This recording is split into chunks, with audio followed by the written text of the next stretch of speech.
اللهم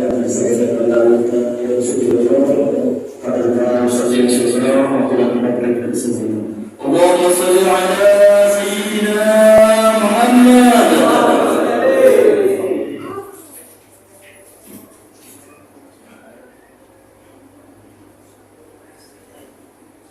Bismillahirrahmanirrahim. Assalamualaikum warahmatullahi wabarakatuh. Waalaikumsalam warahmatullahi wabarakatuh. Bismillah, alhamdulillah, wassalatu wassalamu ala rasulillah Sayyidina Muhammad ibn Abdillah wa ala alihi wa sahbihi wa mawalah. La haula wa la quwwata illa billah.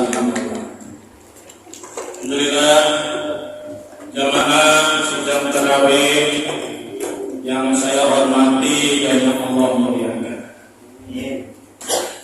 Ada seorang pemuda yang soleh, disebut pemuda, batasan umurnya dari mulai dia balik sampai umur 60 tahun, disebut pemuda.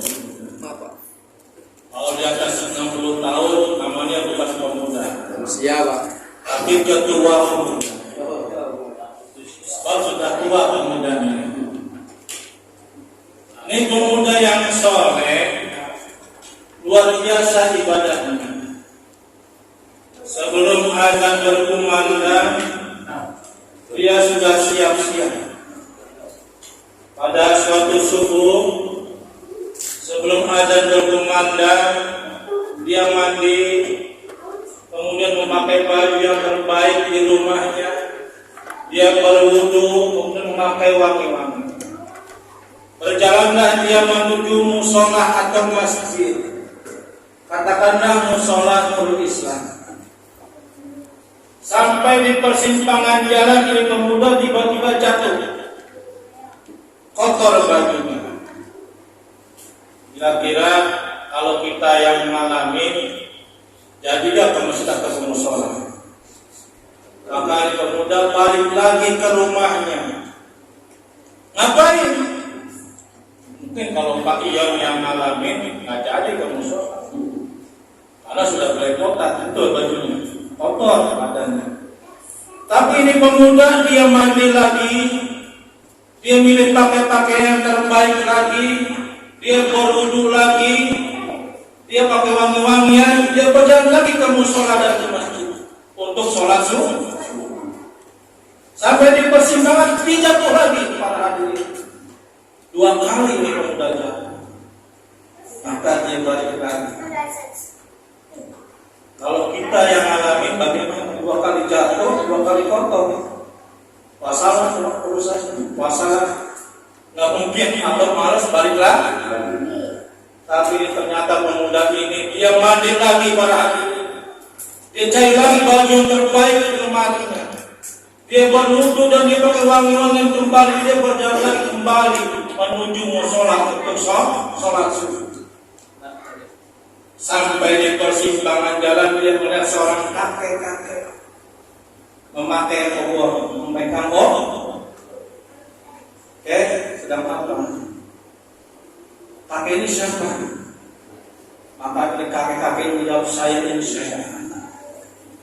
Kaget nih pemuda. Wahai anak muda, mari saya antarkan kamu menuju masjid untuk sholat subuh. Heran itu, kok setan nemenin dia nganterin ke masjid untuk sholat subuh. Sampai di masjid ini pemuda saking herannya bertanya kepada setan, wahai setan, mengapa engkau antarkan aku ke masjid? Bukankah biasanya setan itu menggoda orang agar tidak pergi ke masjid? Betul? Betul. Apa jawaban setan yang luar biasa? Wahai pemuda, ketahuilah oleh kamu, ketika engkau pergi pertama tadi dan jatuh di persimpangan jalan, itu adalah yang menjatuhkan aku.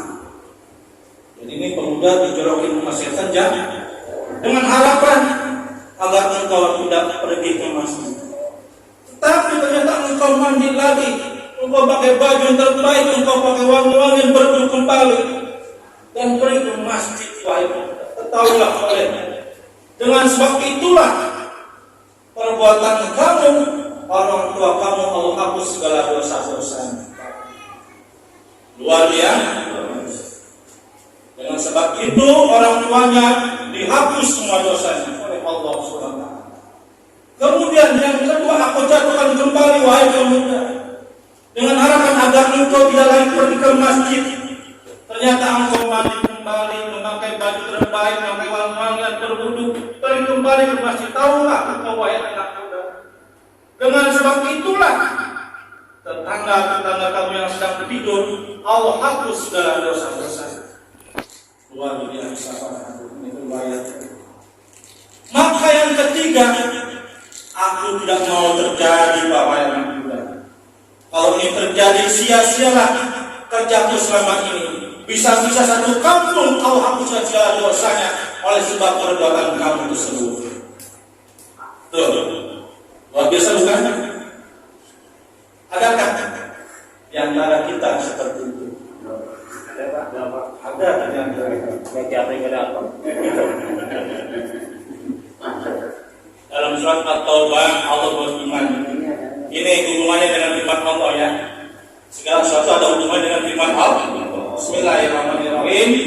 Innama ya'muru masajidallahi man amana billahi wal yawmil akhir wa aqama sholata wa ata zakat wa lam yakhsha illallah wa asa ulaika an yakunu minal muttaqin. Sesungguhnya orang-orang yang meramaikan masjid Allah adalah orang-orang yang beriman dan percaya pada hari akhir. Siapakah mereka yang beriman dan percaya pada akhir ayat? Mereka lah orang-orang yang senantiasa mendirikan sholat 5 waktu, mengeluarkan zakat, bersedekah, dan hanya takut pada Allah SWT. Dan mereka lah orang-orang yang ditunjuk oleh Allah SWT.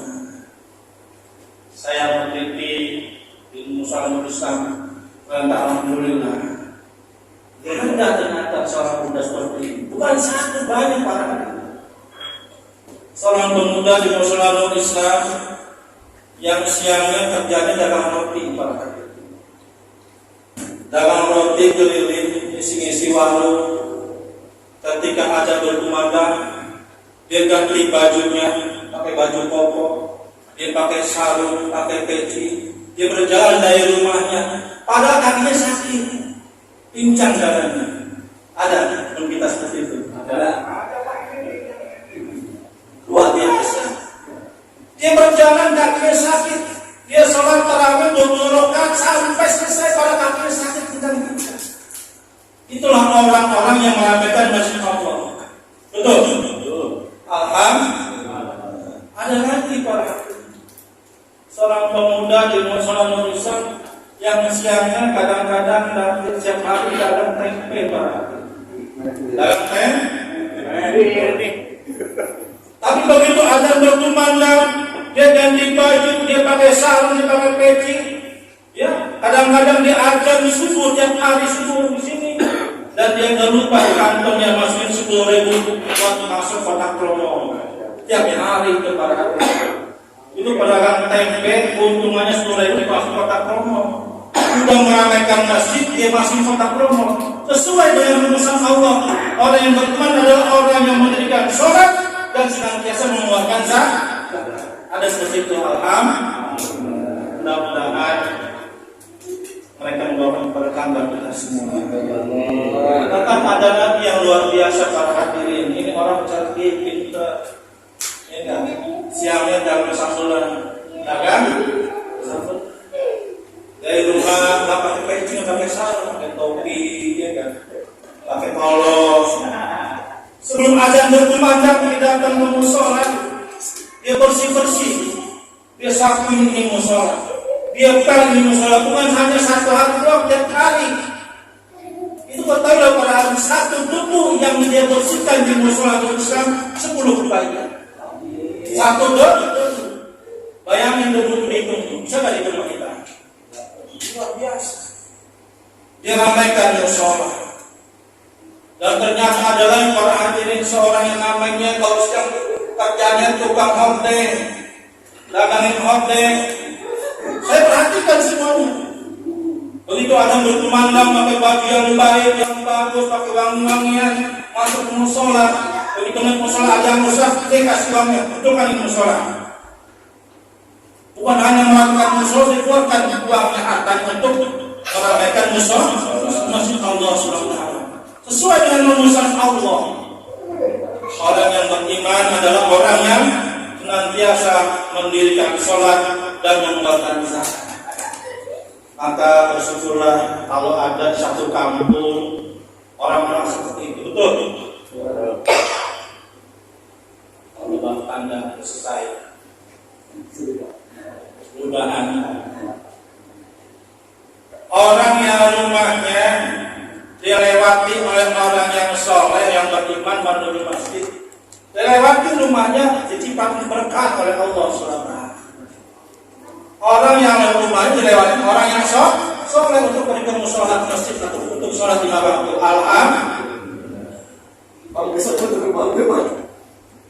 Boleh terbeling dulu ya. Makanya kalau orang yang berilmu, lima orang yang berilmu kalau pergi ke masjid, ada menyebutkan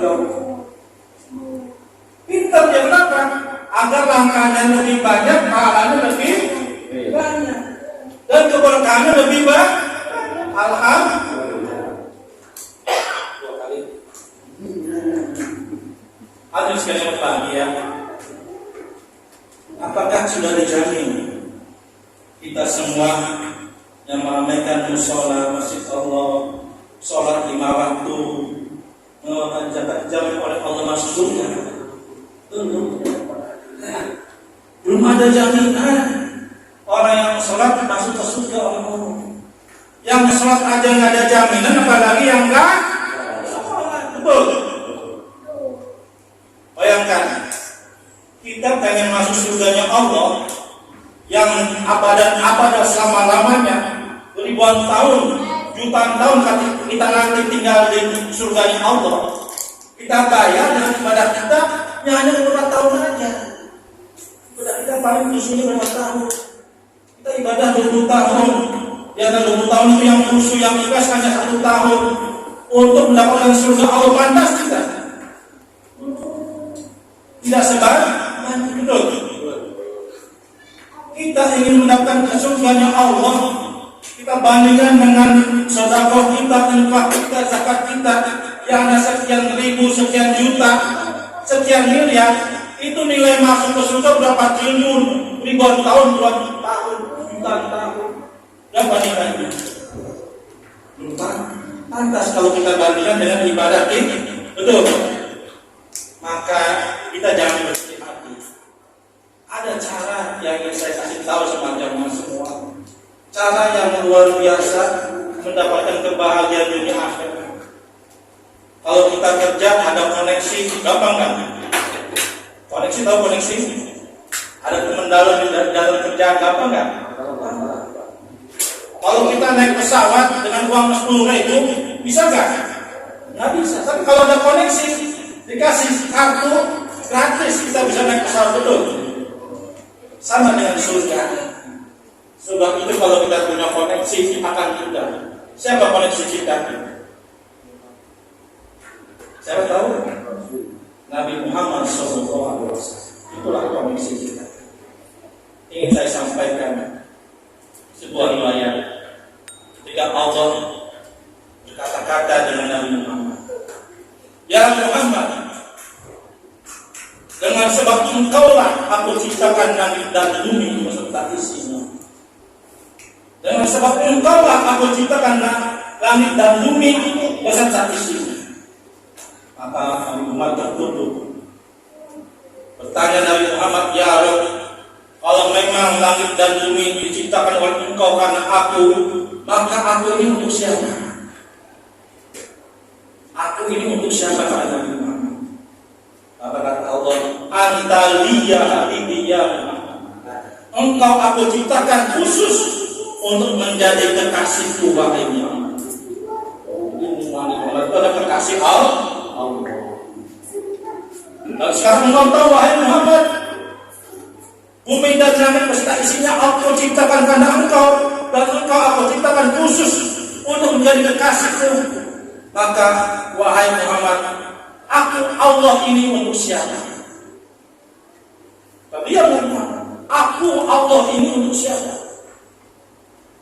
Maka Allah berkata menjawabnya, ya Muhammad, dengarkan, sampaikan kepada semua umatmu, ana liman yusoli alaika ya Muhammad, aku Allah SWT untuk orang-orang yang lidahnya terbiasa basah lidahnya untuk mengucapkan salawat pada engkau wahai Muhammad. Itu ya, pahala orang yang senantiasa bersolat tiap hari, bukan seminggu sekali. Aku anna liman yusoli alaika ya Muhammad, aku Allah bukan ciptaan, aku Allah untuk orang-orang yang lidahnya basah mengucapkan salawat pada Nabi Muhammad.